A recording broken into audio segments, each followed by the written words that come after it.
আসসালামু আলাইকুম সুপ্রিয় শিক্ষার্থী বন্ধুরা, অষ্টম শ্রেণীর শিক্ষার্থীরা, তোমরা দেখতে পাচ্ছ তোমাদের ডিজিটাল প্রযুক্তি বই থেকে তথ্য যাচাই অভিযান এই অধ্যায় থেকে আমরা করব সেশন 1 ভুল তথ্যের রকম ফের।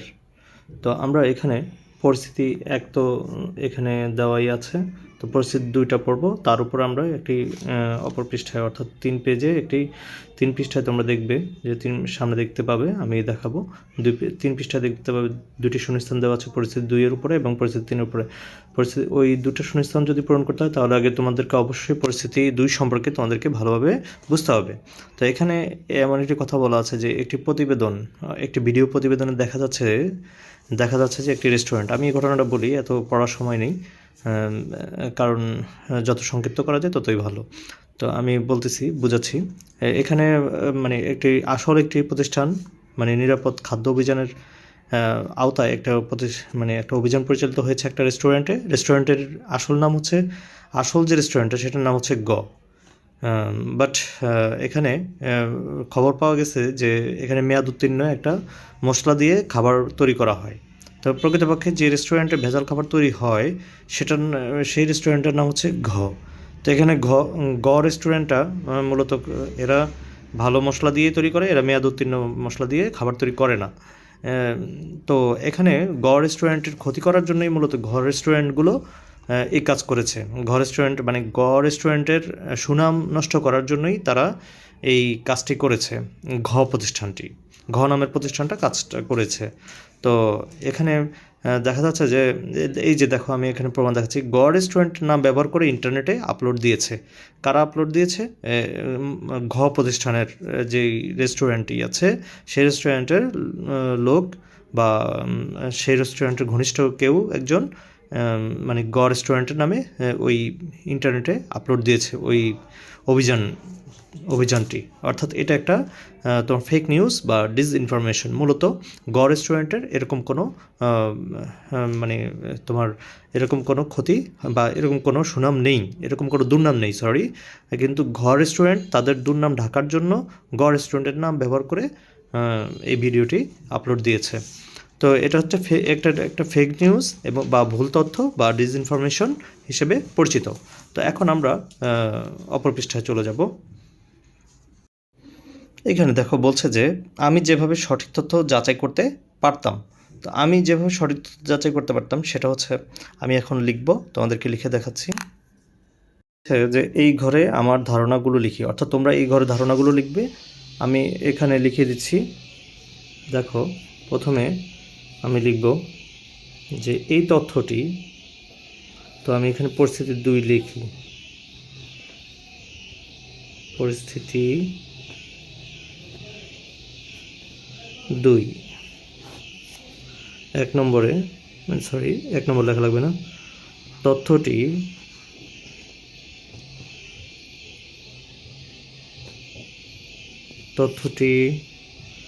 আমার কাছে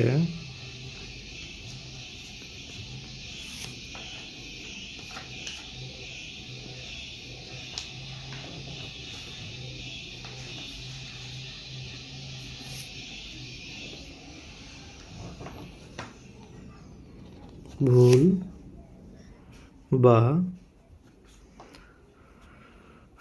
মিথ্যা তথ্য মনে হওয়ায়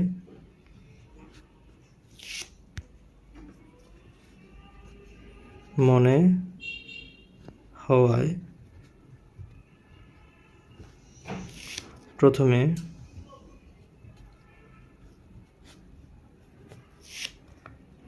আমি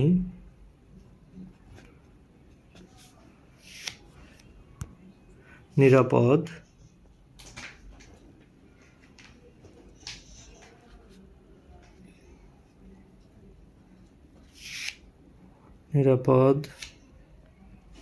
খাদ্য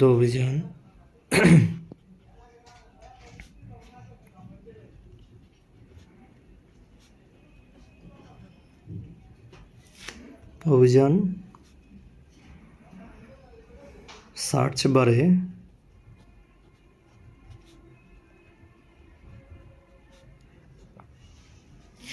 সার্চ বারে লিখে সার্চ দিতাম,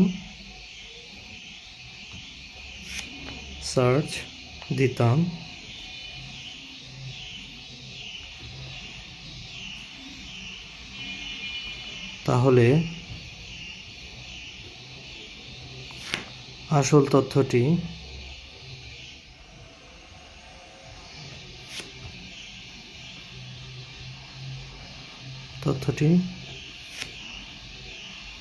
আমি পেয়ে যেতাম।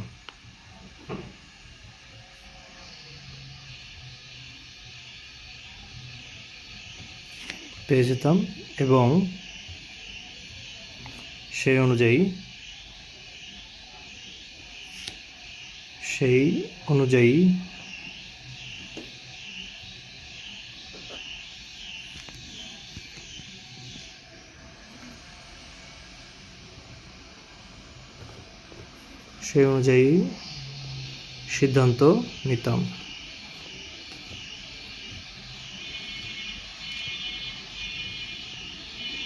অনুযায়ী সিদ্ধান্ত নিতাম।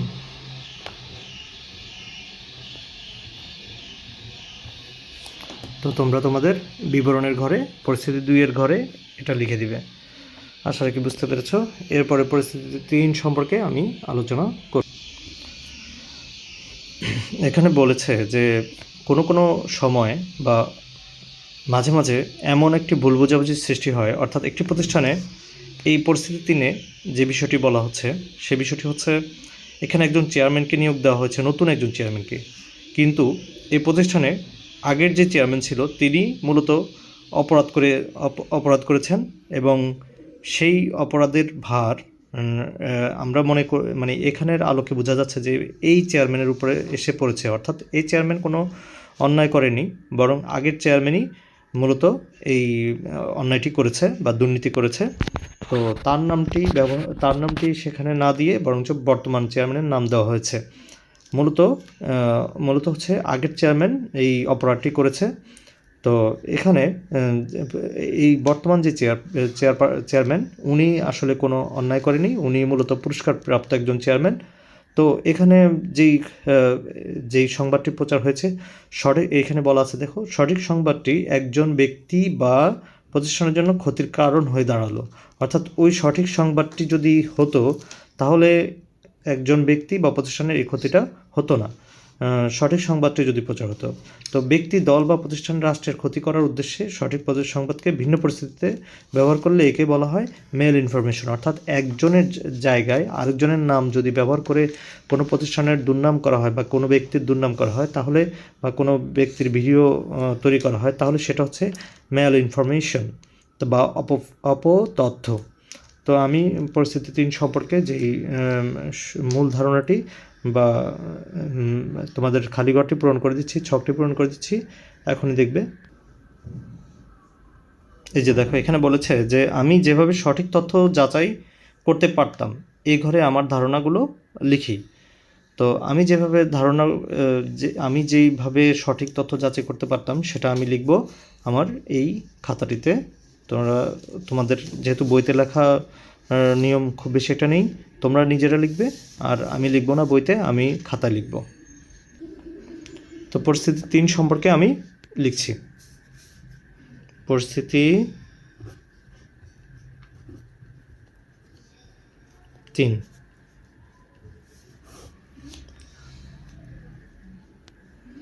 প্রথমে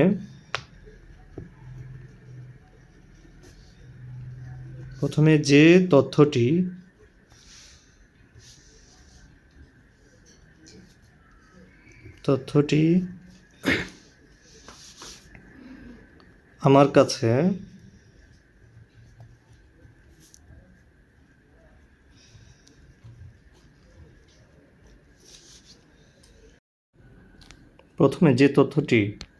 আমার কাছে ছিল যে প্রথম চেয়ারম্যান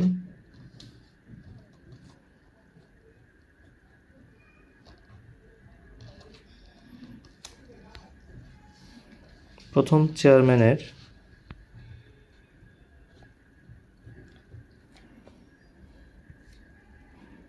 তথ্যগুলো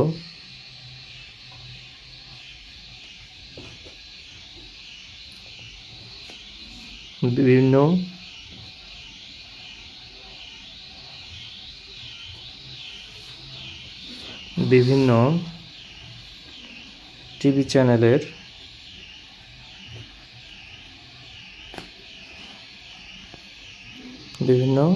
টিভি চ্যানেলের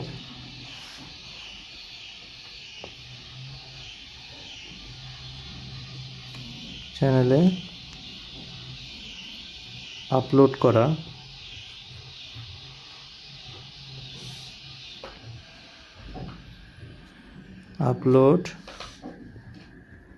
করা ভিডিও চিত্রগুলো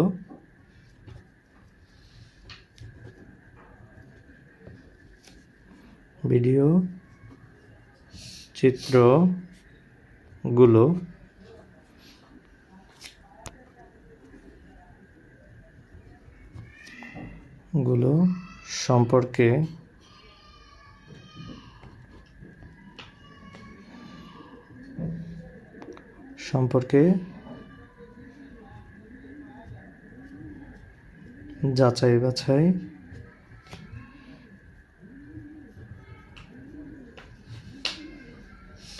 বাছাই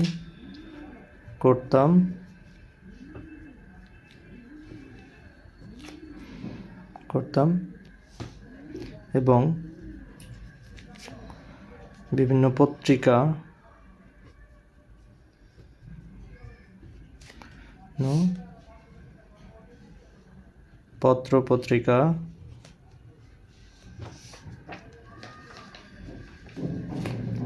থেকে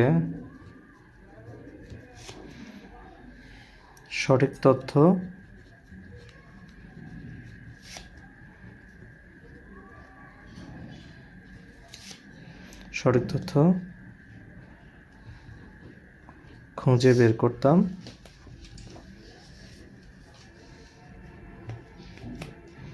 খুঁজে বের করতাম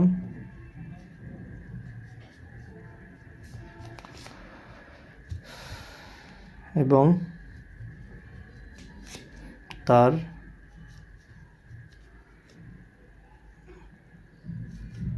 নাম এবং পরিচয়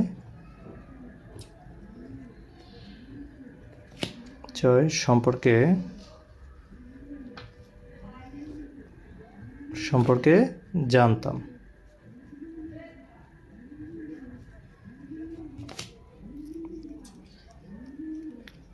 এই হচ্ছে তোমাদের ডিজিটাল প্রযুক্তির পরিস্থিতি 3-এর সমাধান।